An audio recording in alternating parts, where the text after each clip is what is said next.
चलिए प्रारंभ करते हैं। अर्थशास्त्र पाठ 3 है ना। उपभोक्ता संतुलन। उपभोक्ता संतुलन में पिछले दिनों के क्लास में हम लोगों ने उपभोक्ता कौन है, उपभोक्ता कहते किसे हैं, उपभोक्ता संतुलन क्या है, उपयोगिता क्या है, उपयोगिता की विशेषता क्या है, उपयोगिता की मापनीयता, क्या उपयोगिता को मापा जा सकता है। इसके अलावा हमने उपयोगिता के धारणा जैसे कुल उपयोगिता, सीमांत उपयोगिता और औसत उपयोगिता के बारे में पढ़ा है। इसके अलावा हम लोगों ने ह्रासमान या घटती हुई सीमांत उपयोगिता, इसी को हम सीमांत उपयोगिता ह्रास नियम के नाम से भी जानते हैं। तो सीमांत उपयोगिता ह्रास नियम को पढ़ा है, इस नियम की आलोचना को हमने पढ़ा है और सीमांत उपयोगिता ह्रास नियम के लागू होने के शर्त को पढ़ा है। इसके बाद जो हमारे सामने एक नया टॉपिक आता है पाठ 3 में, जिसका नाम है सम सीमांत उपयोगिता नियम। ध्यान देंगे, टॉपिक नया क्या है आज का, सम सीमांत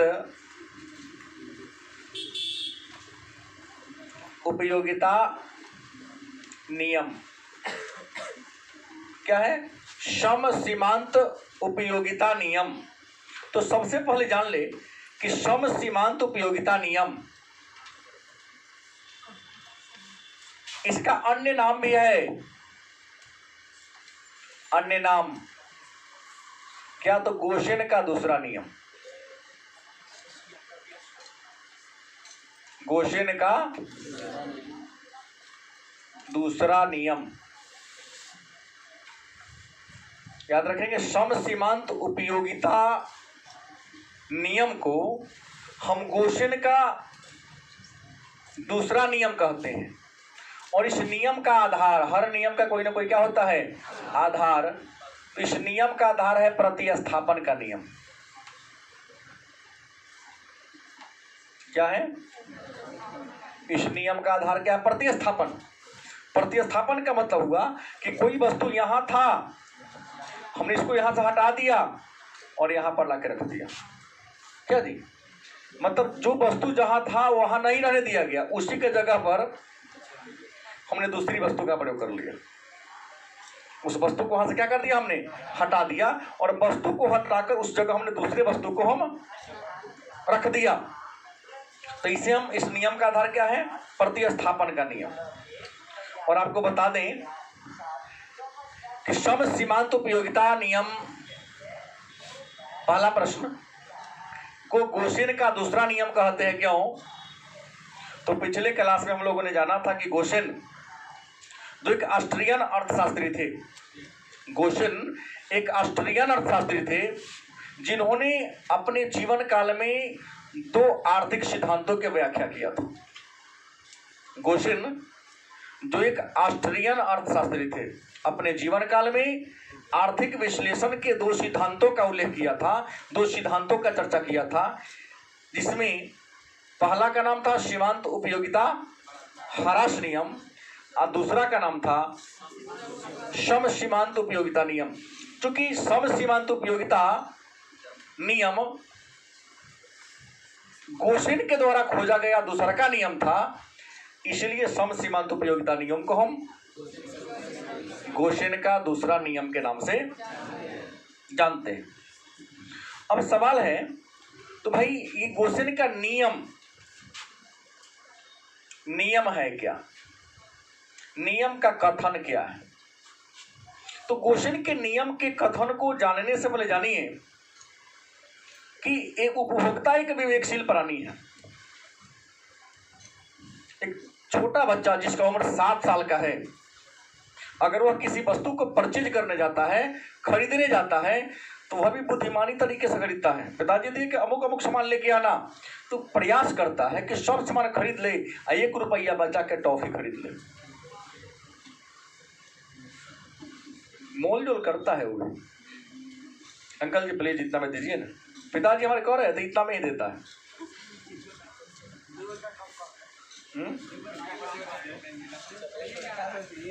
प्रयास करता है वो भी। तो उपभोक्ता एक विवेकशील प्राणी है ना। और उपभोक्ता विवेकशील प्राणी होने के नाते चाहता है कि वह सीमित आय को इस प्रकार बांटे। उपभोक्ता एक विवेकशील प्राणी है और विवेकशील प्राणी होने के नाते वह चाहता है कि हमारे पास जो कम धनराशि है, जो थोड़ी सी धनराशि, जो जितना कम रुपया है, उस रुपया को ऐसे खर्च करे या जिन जिन वस्तुओं पर खर्च करे, वस्तु के हर इकाई से ज्यादा या ज्यादा ना मिले तो कम से कम बराबर यूटिलिटी जरूर मिले। अगर इसको लिखा जाए तो हम लिख सकते हैं कि उपभोक्ता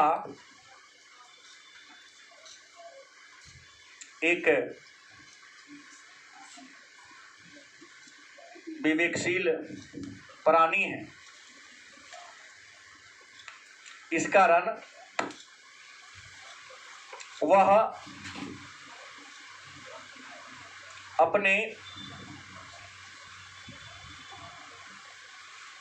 धनराशि को विभिन्न वस्तु पर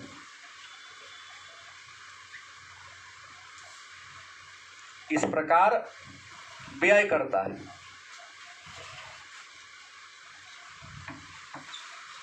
कि उसे मुद्रा की प्रत्येक इकाई से समान संतोष मिले। क्या मिले? गलत किस नहीं भाई, समान संतोष मिल गया ना, पर सम सीमांत उपयोगिता नहीं। शब्द भारी नहीं, मतलब है कि आप इसके अर्थ को समझ पा रहे हो या नहीं।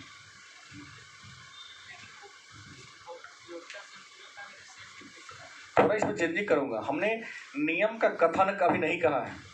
नियम प्रतिस्थापन इसका आधार है। आधार क्या है? हमने आधा बात कहा। नियम लिख के नियम समझ में नहीं लिखा हूं, नियम से हटकर लिखा हूं। हमने ये सिद्ध करने का प्रयास किया, इस नियम को समझाने से पहले, सम सीमांत उपयोगिता नियम को बताने से पहले नियम से कहा है मैं लिखा हूं नहीं, नियम से हट के लिखा हूं। क्यों लिखा? मैं आपको ये दिखाना चाहूँ। उदाहरण में दिया, एक बच्चा भी जाता है खरीदने तो प्रयास क्या करता है, कुछ बचा के और अपने जरूरत वाला सामान हम परचेज कर लें। गलत कि सही? तो प्रश्न क्या है कि सम सीमांत उपयोगिता नियम, जिसे गोशन का दूसरा नियम भी कहते हैं, नियम का आधार प्रतिस्थापन है। प्रतिस्थापन का मतलब कहा कि हम एक वस्तु का प्रयोग कर रहे हैं, उसी समय मेरे सामने अनेक सारी वस्तु रखी हुई हैं, लेकिन सभी वस्तु का यूज न करके हम एक खास वस्तु का प्रयोग कर रहे हैं। इसका मतलब यह है कि वह वस्तु हमको ज्यादा लाभ दे रहा है। आप सभी छात्र हैं, शहर में कौन कौन रहते हैं जो अपने जाके मार्केट से सब्जी खरीद के लाते हैं, अपना खाना खुद बनाते हैं। मतलब ऐसे, मतलब कुल मिलाकर के 20-22 ऐसे बच्चे हैं जो खुद से खरीद के लाते हैं, बनाते हैं। उम्मीद है कि आप लोग जब मार्केट में सब्जी खरीदने जाते हैं तो खरीदने से पहले इस बात पर ध्यान देते हैं कि आखिर वो कौन सब्जी खरीदे कि सस्ता मिले, हमारा गैस का ही बचत हो। आप गैस भी ध्यान देते हैं। छात्र साग और घेवड़ा लौका की सब्जी नहीं खाता है, मजबूरी, बहुत देर में बनता है। बड़ी आसानी से आलू और सोयाबीन की सब्जी बन जाती है, और नहीं तो जल्दी टाइम कम है तो दाल भात चोखा बना लेते हैं, डीवीसी। क्यों करते भाई? आप विवेकशील प्राणी हो, आप यहाँ पढ़ने आए हो। अब देखते हो कि अगर घिउरा का सब्जी बनाएंगे, कद्दू का सब्जी बनाएंगे, गैस ज्यादा जलेगा। गैस ज्यादा जलना बहुत बड़ी बात नहीं है, टाइम भी ज्यादा लगेगा। सही बात है। दूसरा, घिउरा के सब्जी के साथ बिना दाल के चावल को खाया नहीं जा सकता है। लेकिन वहीं पर अगर आप क्या करते हैं, आलू सोयाबीन का सब्जी बना देते हो तो वह बिना दाल के भी काम चल जाता है। दाल का भी सेविंग होता है, बचत होता है। क्यों सोचते हो? क्योंकि आप विवेकशील प्राणी। वही कहता है कि उपभोक्ता एक विवेकशील माने बुद्धिमान प्राणी। इस कारण अगर विवेकशील नहीं होता तो नहीं करता। जाते सीधे कैसे गोभी 50 रुपये आधा किलो दे दो, खरीदने से पहले पूरे मार्केट का चक्कर आप लोग लगा लेते हो। सामान्य नियम है, नहीं लगा तुम्हारी गलती है भाई। एक शॉर्ट खरीदने के लिए 5 दुकान का चक्कर लगाते हो। मोबाइल 4 दिन के बाद खरीदना, आज से ही नेट पर सर्च करना शुरू कर देते हो। दोस्त यार से पूछना, अरे सबसे सस्ता कौन देता है जी? क्यों? क्योंकि आपके पास क्या है? विवेक है। चाहते कि 1 रुपया हमारे बच जाए। तो उपभोक्ता एक विवेकशील माने बुद्धिमान प्राणी है। इस कारण वह अपने धन राशि का विभिन्न वस्तु पर, दैनिक जीवन में हम बहुत सारी वस्तुओं का प्रयोग करते हैं, तो विभिन्न वस्तु पर माने अनेक वस्तु पर इस प्रकार व्यय करते हैं, खर्च करते हैं कि उसे मुद्रा की प्रत्येक इकाई से, अरे कम न, ज्यादा न मिले तो कम से कम बराबर जरूर मिले। थोड़ा सा रुकना पड़ेगा। मुद्रा की प्रत्येक इकाई से क्या मिले? समान संतोष मिले। क्या मिले? समान मतलब बराबर, समान मतलब बराबर संतोष मिले। कोई दिक्कत? अब देखिए तो नियम क्या कहता है? सम सीमांत उपयोगिता नियम क्या कहता है कि उपभोक्ता अधिकतम संतुष्टि के लिए, उपभोक्ता अधिकतम संतुष्टि के लिए हर इंसान जो वस्तु का प्रयोग करता है, तो वस्तु को खरीदने से पहले क्या देखता है? संतुष्टि के लिए अपने द्वारा खर्च की गई धन राशि से समान संतोष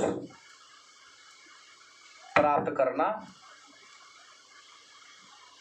चाहता है। ज्यादा धनराशि खर्च कर रहा है, क्या चाहता है कि सबसे मुझे क्या मिले? समान संतोष मिले। तो भाई सबसे समान संतोष मिलेगा तो कैसे मिलेगा? तो हम मार्केट में जाएंगे। क्या जाएंगे? समान संतोष मिलेगा। कहाँ जाएंगे? मार्केट में। अब हम देख क्या रहे हैं कि उपभोक्ता सेव भी खरीद रहा है और संतरा भी खरीद रहा है। मान लो बाजार में गया, इसके पास 5 रुपए, मान लो कि 5 मुद्रा की इकाई है। संतरा का मूल्य भी प्रारंभ में 20 रुपये, सेब का मूल्य भी प्रारंभ में 20 रुपये, बाद में इसका मूल्य घटकर 18 हो जाता है, यह 20 का 20 रह जाता है। इसका मूल्य पुनः बढ़कर 22 हो जाता है, इसका मूल्य घटकर 15 हो जाता है। हो सकता है, मूल्य उतार चढ़ाव होते रहता है। अब ऐसा सिचुएशन में इसके पास 5 इकाई है रुपया का,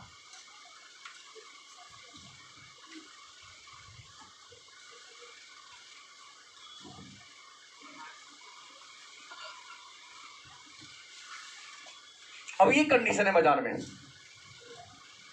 अब सम सीमांत उपयोगिता, आप मार्केट में सामान खरीदने जा रहे हो, तो मार्केट में सामान खरीदने के क्रम में आप करोगे क्या? तय करना क्या है? 1 घंटा की बात ले लीजिए, चलिए करना क्या है? तो ये उपभोक्ता अगर जाएगा, दोनों का मूल्य बराबर है, तो अब यहाँ प्रश्न उठता है कि उपभोक्ता खरीदेगा कभी? देखो यहाँ सेब भी 20 रुपये किलो और संतरा भी 20 रुपये किलो, नहीं कहना कर देंगे। ये निर्भर करता है उपभोक्ता की रुचि पर। किस पर करेगा? देखो संतुष्टि रुपया खर्च करने से नहीं मिलता है, संतुष्टि रुचि पर निर्भर करता है।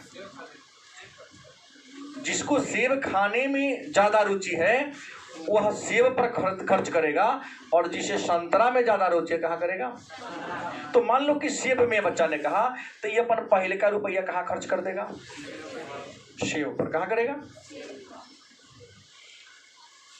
दोनों का कीमत बराबर था, अधिकतम संतोष के लिए कहाँ खर्चा किया? पूछेगा ना, सेब पर क्या, संतरा पर क्यों नहीं, जब दोनों का कीमत बराबर था?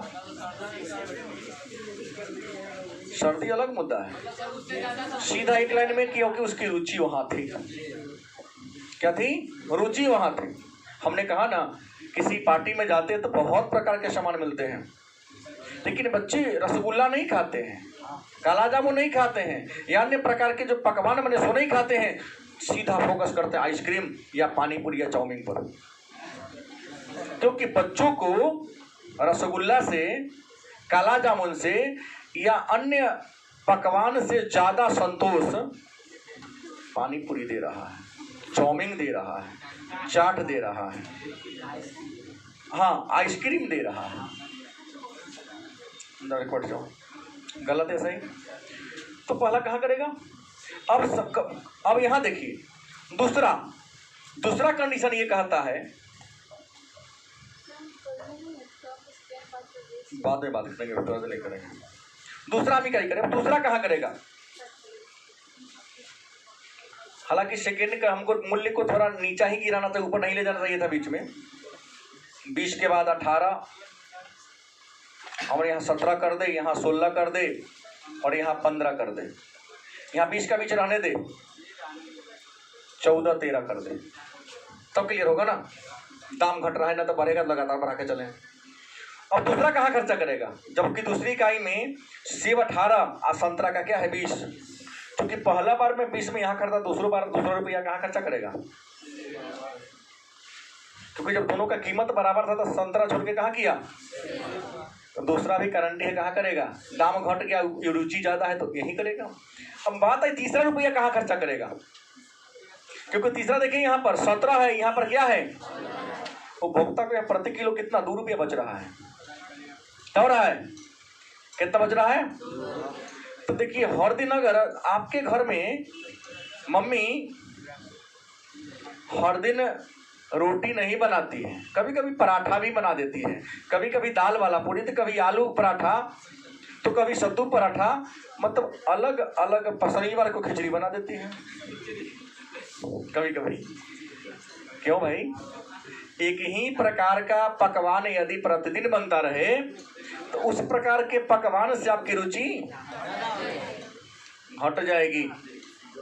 क्या जी? हर दिन तो रोटी चिबाते आ रहे हैं, क्या मम्मी आप भी? गलत कि सही? कुछ चेंज करो।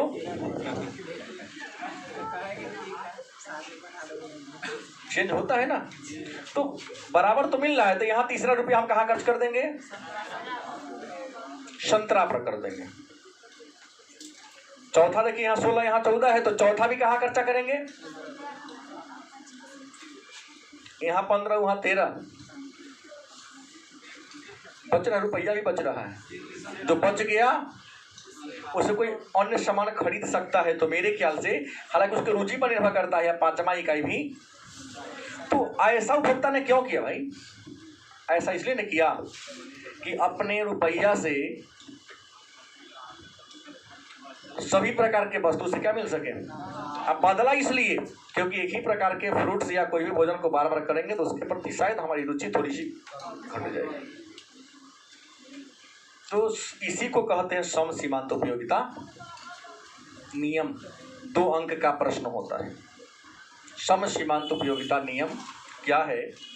तो सम सीमांत उपयोगिता नियम अर्थशास्त्र में मानव के दैनिक जीवन से जुड़ा हुआ अर्थशास्त्र का एक आधारभूत नियम है। ये लाइन आपको नंबर दिलाएगा, किताब में नहीं लिखा होगा, आपको अपने से निकालना होगा ना।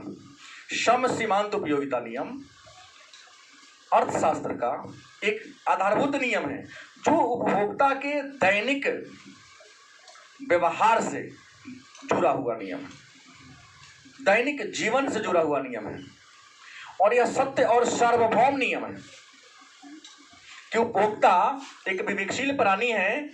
इस कारण वह अपने धन को विभिन्न वस्तु पर इस प्रकार खर्च करता है कि जिस वस्तु पर जितना रुपया खर्चा किया उतना के बराबर वह यूटिलिटी चाहता है। 30 रुपया में हमने ये मार्कर लिया है तो हम चाहते हैं कि 30 रुपया के बराबर हमें उपयोगिता मिले।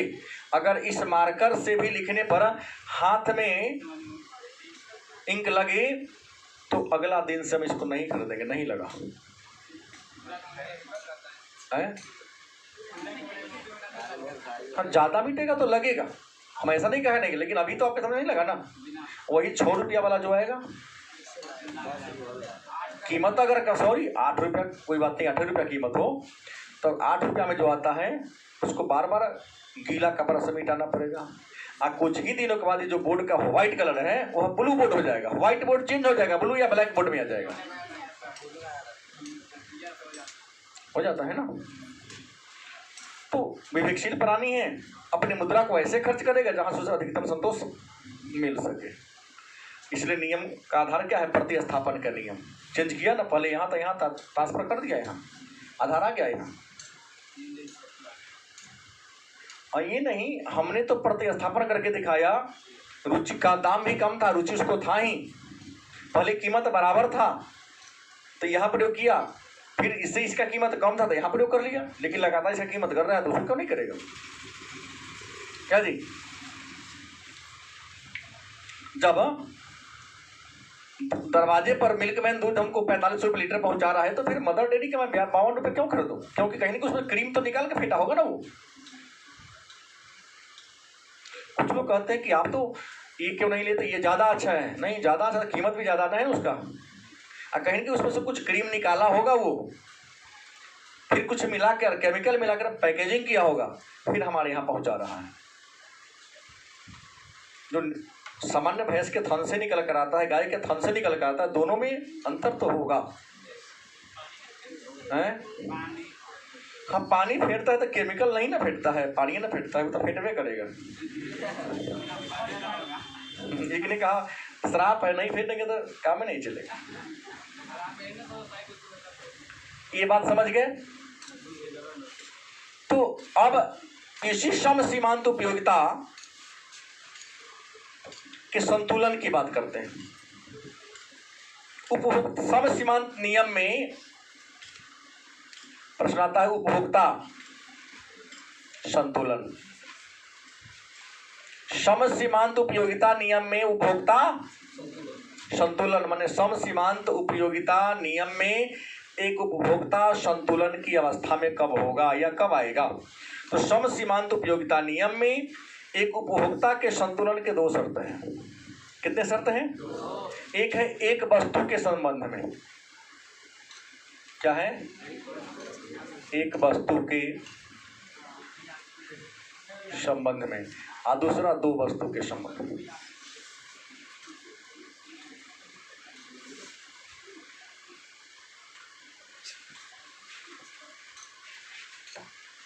मतलब सम सीमांत उपयोगिता नियम में उपभोक्ता के संतुलन के कितने शर्त हैं? 2 शर्त हैं। पहला है एक वस्तु के संबंध में, दूसरा क्या है? 2 वस्तु के संबंध में। तो एक वस्तु के संबंध में लिया जाए, क्या कर 2 वाला तो हम अभी समझाया हूं, सेम करने से उदाहरण मैं यहां दे दूंगा, कोई दिक्कत नहीं है। एक वस्तु के संदर्भ में अगर यदि उपभोक्ता संतुलन की बात किया जाए तो अगर उपभोक्ता के लाइफ में, जीवन में एक ही कोई वस्तु है, जैसे हमारे छात्रों की नज़र में पटना रहने वाले में लिट्टी चोखा है, तो बहुत काउंटर लगा है, सब में लिट्टी चोखा भी खा रहा है, तो देखता है किसमें चोखा का क्वालिटी देखा बढ़िया है।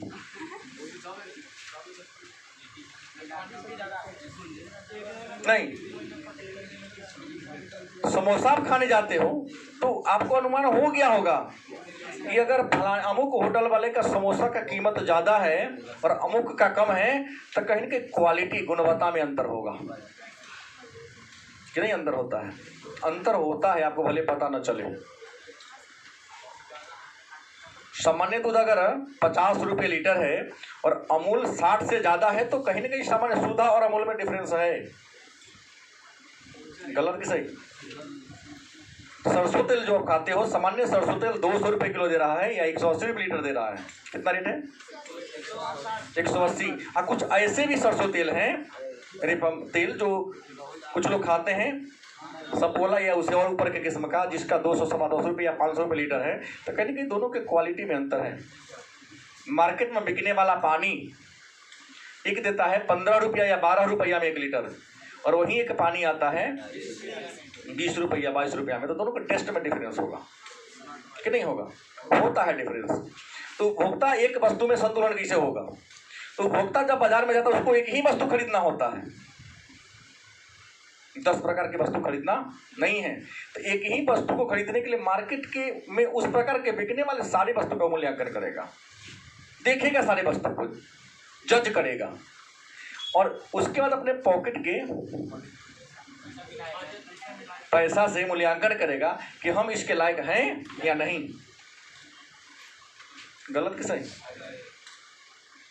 एक गरीब आदमी जाता है, मिडिल क्लास के लोग जाता है सब्जी खरीदने, तो हरा सब्जी कम खरीदता है, आलू महंगा हो फिर भी फोकस ज़्यादा करता है। इसके पीछे रीजन है कि अगर वह 2 किलो 2.5 किलो घेवड़ा खरीद के ले आएगा, एक बड़ा सा 50 रुपया में कद्दू खरीद के लाएगा, उसको बनाएगा तो पककर इतना कम हो जाएगा कि अच्छा से 2-3 आदमी खा लेगा, बाकी लोग को भूखे रहना पड़ेगा, बिना सब्जी के खाना पड़ेगा। वही 50 रुपया में अगर 2.5 केजी वो आलू खरीद लेता है तो कम से कम 3 टाइम या 4 टाइम उसके घर का सब्जी का खर्च चलेगा। तो एक उपभोक्ता एक वस्तु के संदर्भ में वस्तु को खरीदने से पहले यह सोचता है या तय करता है कि जो हम रुपया खर्च कर रहे हैं उससे ज़्यादा हमको यूटिलिटी मिलेगा कि नहीं। 1 केजी घिउरा बराबर 10 रुपया। हाँ अच्छा, मान लो बुला गया, खरीदना तो है नहीं। हाँ तो 2.5 किलो, आपसे ही नहीं प्रश्न कर रहा हूँ, आप घिउरा का सब्जी खाते हैं? नहीं खाते, झूठ क्या बोल रहे हैं? ये जगह हवाई लुटने के लिए खाते हैं। अब ठीक है, कभी कल अच्छा लगता है। तो हमने कहा वहाँ मूल्यांकन करते हैं, तो इसे कहीं एक वस्तु के संबंध में। अब 2 वस्तु वाला बता दिया हूँ, कोई दिक्कत? अब सवाल एक नया मेरे सामने आता है, हाँ क्यों नहीं हो सकता है? हम अपने जीवन में कोई इंसान नहीं है जो एक वस्तु का प्रयोग करता, 2 का करता है। हम लोग अनेक चीजों का प्रयोग करते हैं। गलत कि सही? पिताजी पैसा झोला दे दिए, जाओ सब्जी खरीद के ले आना, क्या? तो पिताजी ने कहा हमको ये चाहिए, बाकी तो अपने मन से ले लेना। भाई हमको ये चाहिए, साग चाहिए, हरा सब्जी चाहिए, बाकी तुमको जो रुचि हो सो ले लेना। तो आप वहाँ क्या दिमाग लगाते हो? आप कि हमको अच्छा क्या लगेगा? करेला से तो दूरी भागते हैं, हवलदार साहब की तरह। आगे चर्चा करूं। अब एक नया प्रश्न आता है हमारे सामने, उदासीनता वक्र। क्या आता है? उदासीनता वक्र। इसी उदासीनता वक्र का एक नया नाम है या दूसरा नाम है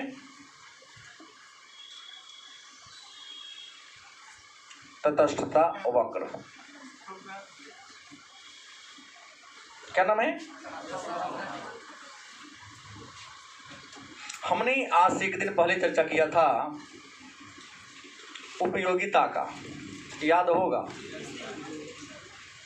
है ना? उपयोगिता की मापनीयता पर चर्चा किया था, याद है? और उपयोगिता के मापनीयता की चर्चा करते हुए हमने कुछ बातों का उल्लेख किया था। इसमें सबसे पहला प्रश्न हम आपसे करते हैं, खड़ा होइए। उपयोगिता की मापनीयता पर 2 विचारधारा है। एक विचारधारा है गणनावाचक और दूसरी विचारधारा है क्रमवाचक, राइट? तो उपयोगिता की गणनावाचक दृष्टिकोण क्या जी किसने दिया है? कौन कहा है? आप जानते थे कि पड़ोसी कह दिया? जानते थे, तो क्रमवाचक दृष्टिकोण कौन दिया? जब मार्शल जानते हैं तो उनके विरोधी का भी नाम जानते ही होंगे।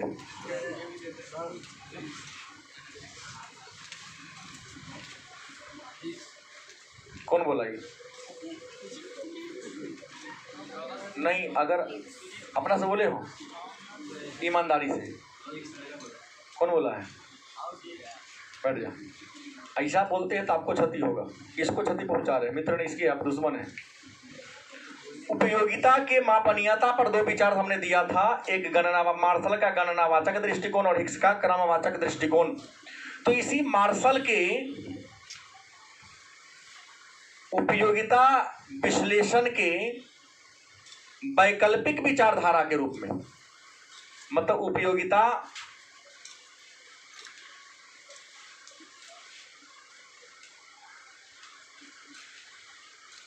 विश्लेषण की वैकल्पिक विचारधारा। मार्शल ने कहा उपयोगिता क्या है, मापनीय है। तो मार्शल के द्वारा प्रतिपादित उपयोगिता के गणनावाचक विचार के वैकल्पिक विचारधारा के रूप में दो विद्वान थे, नाम हमने दिया, किसने? हिक्स व एलेन। मार्शल के द्वारा प्रतिपादित उपयोगिता के गणनावाचक, किसके? उपयोगिता के गणनावाचक दृष्टिकोण के विरोध में हिक्स और मार्शल ने, हिक्स और एलेन ने उपयोगिता का एक नया विचार पेश किया। उसी विचार को कहते हैं उदासीनता वक्र, या क्या कहते हैं? और ये जो उदासीनता वक्र है यह क्रमसूचक धारणा पर आधारित है। किस पर है? क्रमसूचक दृष्टिकोण पर आधारित है। मार्शल ने कहा उपयोगिता को मुद्रा में मापा जा सकता है। हम किसी वस्तु को उतना ही रुपया देते हैं जितना से कि हमें उससे क्या मिलती है? यूटिलिटी मिलती है, उपयोगिता मिलती है। हिक्स ने कहा कि नहीं, आपका बात गलत है। उपयोगिता एक मनोवैज्ञानिक धारणा है, आत्मनिष्ठ शब्द है, इसे मापा नहीं जा सकता है, कल्पना, अनुमान लगाया जा सकता है। क्या जी? क्रम दे सकते हैं कि राम भी सुंदर है, श्याम भी सुंदर है, लेकिन राम श्याम से थोड़ा ज्यादा सुंदर है। कितना ग्राम सुंदर ज्यादा है, ये नहीं कहा जा सकता है। कर सकते हैं? नहीं। तो ही मार्शल के द्वारा दी गई गणनावाचक विचारधारा के विरोध में एक वैकल्पिक विचारधारा पेश किया हिक्स और एलेन ने। नाम क्या था? उदासीनता वक्र, या और तटस्था वक्र किस विचारधारा पर जुड़ा है? क्रमसूचक वस्तुनिष्ठ। यही बोर्ड से ही याद करना पड़ेगा आपको, रटने से नहीं होगा। सीमांत उपयोगिता गणनावाचक पर नहीं है। दिया है क्या? रेटिंग दे दिया भाई गणनावाचक।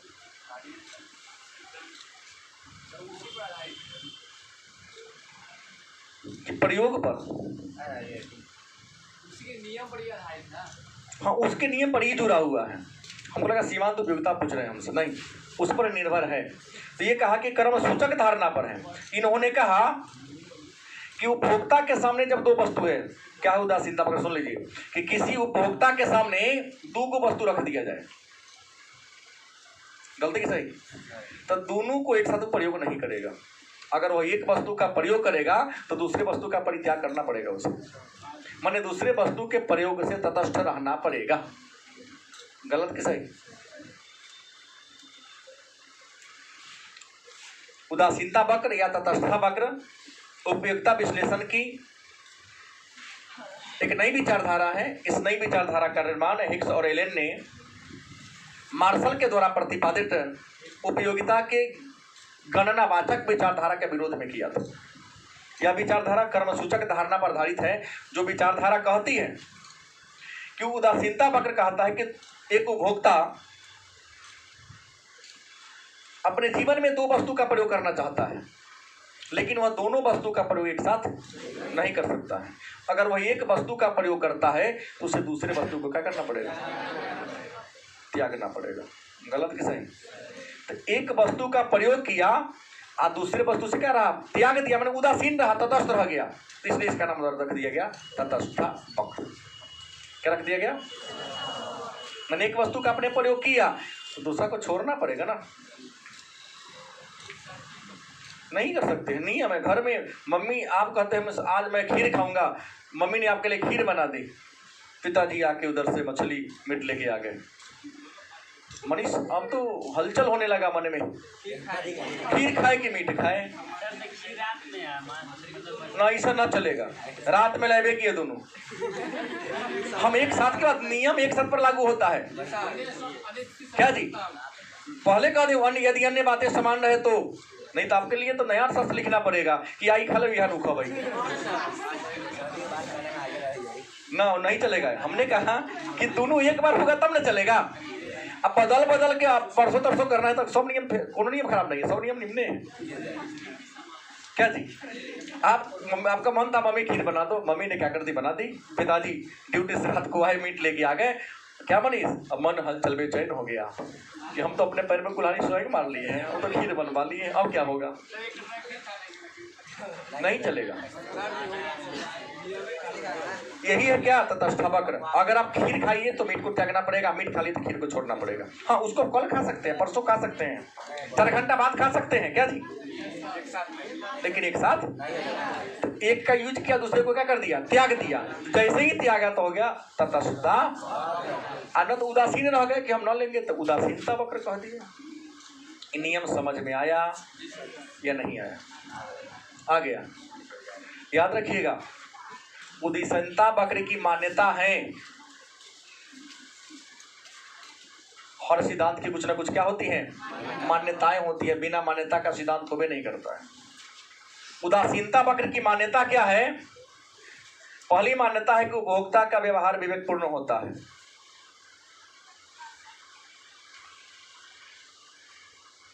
क्या होता है? ध्यान रखिएगा, हमेशा उपभोक्ता का व्यवहार विवेकपूर्ण रहा है। अवंतिका आम का सीजन था, सेब खरीदे तो पापा को दे नहीं, सारा टेस्ट आमे पर चल गया था। हमने नाम एक का लिया, लेकिन सबके लिए बात बोल रहा हूँ। आपको सेब खाते आनंद नहीं आता, आपको सभी फल का टेस्ट कहाँ चला गया था? आम पर चला गया था। पिताजी जब भी आते आम लेके आते। अब आम का सीजन आ रहा है, फिर सेब का आ रहा है, खीरा भी है। चलो ठीक है। उपभोक्ता का व्यवहार कैसा होता है? विवेकपूर्ण होता है। हमेशा चाहे वो एक वस्तु खरीदे तब चाहे वही खरीदेगा जिसमें जिसका कीमत कम हो, उसका रुचि ज्यादा हो। क्या जी? बिना रुचि का सामान कोई नहीं खरीदता है। नहीं, धोखा से खरीदा गया, दुकानदार हो सर तो कह देगा सर बिना रुचि के को नहीं होता, जबरदस्ती तो नहीं करता है। दूसरा, कर्मवाचक दृष्टिकोण।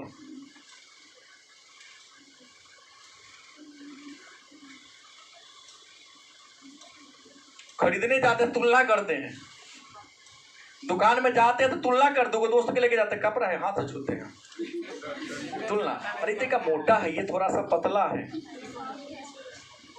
बहुत प्रकार का मिठाई लेना है तो अच्छा थोड़ा सा टेस्ट कराइए हमको।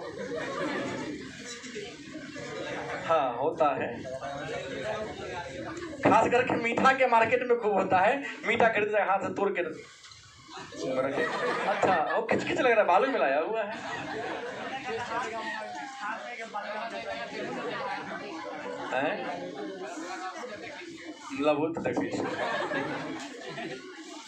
कर्मवाचक दृष्टिकोण, कर्म कर ले, दुकान में खरीदते समय ही कर्म दे लेता है कि ये ज्यादा मेरे लिए अच्छा है। गलत सही। तीसरी मान्यता है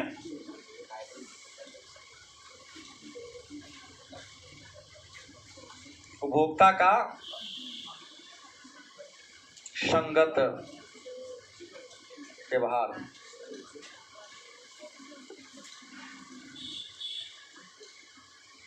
अगर उपभोक्ता 2 वस्तु का प्रयोग कर रहा है, सेब और संतरा, तो उसका व्यवहार संगत हो, हमेशा कांस्टेंट हो। मन बदलेगा तो नियम लागू ना होगा, जैसे ही हमेशा मन बदलते रहता है। क्या जी? किसी नियम को लागू होने के लिए विज्ञान इसलिए है कि विज्ञान के नियम हमेशा बदलते नहीं है। नियम बदल दिए तो विज्ञान थोड़ी ना रहा है। तो बी हटा दिया, ज्ञान रह गया केवल। चलो कुछ का ज्ञान हुआ ना, तो नियम संगत हो, विचार आपका ना बदले। अब तीसरा, सॉरी, घटती हुई सीमांत प्रतिस्थापन। देखो, एक ही वस्तु का लगातार प्रयोग करोगे तो गारंटी उस वस्तु से रुचि आपकी घट जाएगी। नहीं घटेगा। रात में तो हर दिन रोटी खाते हैं, लगातार 8 दिन मम्मी बना देगी, तो मम्मी आज भूख रही, छोड़ डाल नहीं खाऊं, मम्मी भूल जाती है कि इसका मन है टेस्ट चेंज करने का।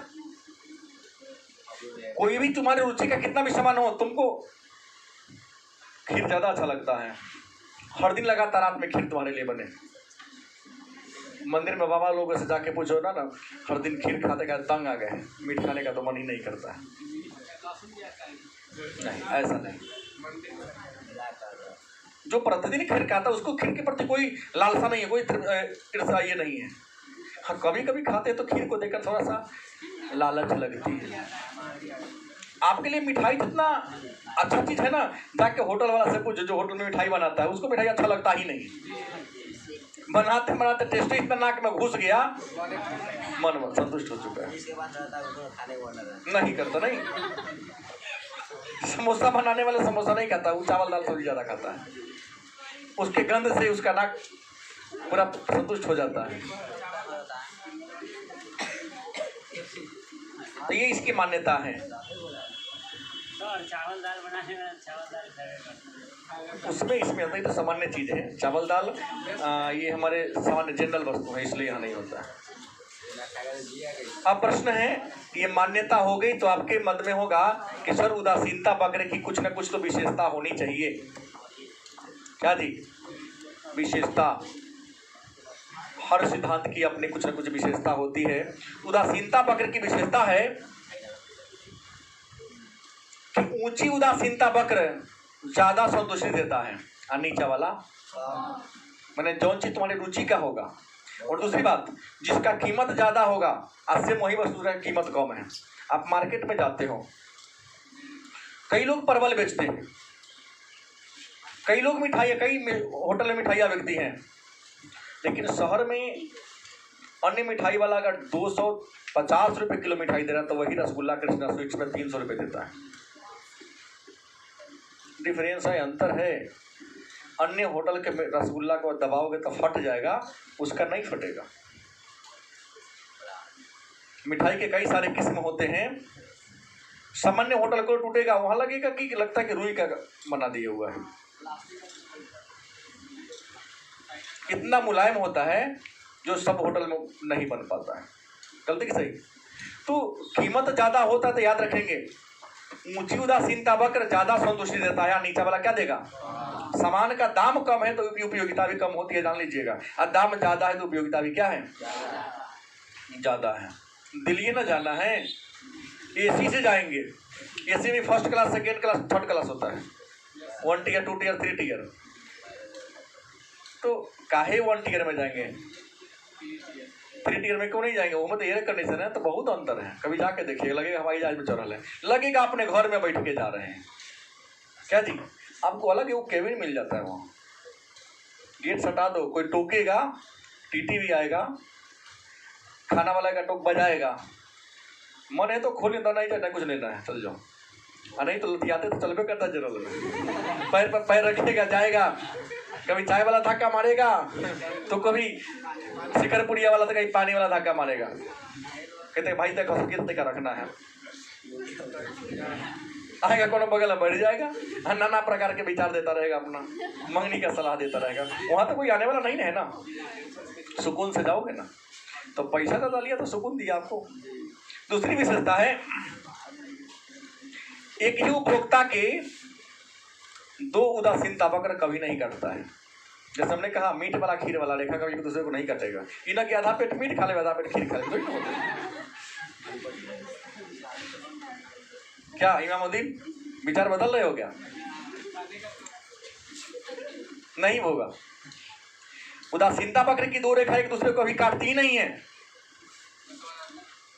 समानांतर चलती है या ऊपर नीचे चलती है। तीसरा, उदासीनता वक्र मूल बिंदु को घटता है। देखिएगा हमने लिखा है कि जैसे जैसे ज्यादा प्रयोग करेंगे कि एक ही चीज का आप ज्यादा प्रयोग करेंगे तो उस वस्तु के प्रति आपकी रुचि क्या हो जाएगी। जैसे आपने कहा ना अभी कि सर सीमांत उपयोगिता ह्रासनी पर ही निर्भर रहेगी। लगातार एक ही वस्तु का हमने दिखाया, दो वस्तु सेब और संतरा, लगातार हर दिन सेब खाते रहो, सेब के प्रति एक दिन ऐसा आएगा आपका रुचि घट जाएगा। तो उदासीनता वक्र का हम मूल बिंदु की ओर झुकती है, माने ऊपर से नीचे की ओर क्या होती है, आती है। चीज के और भी अनेक सारी क्या हैं, विशेषताएं हैं।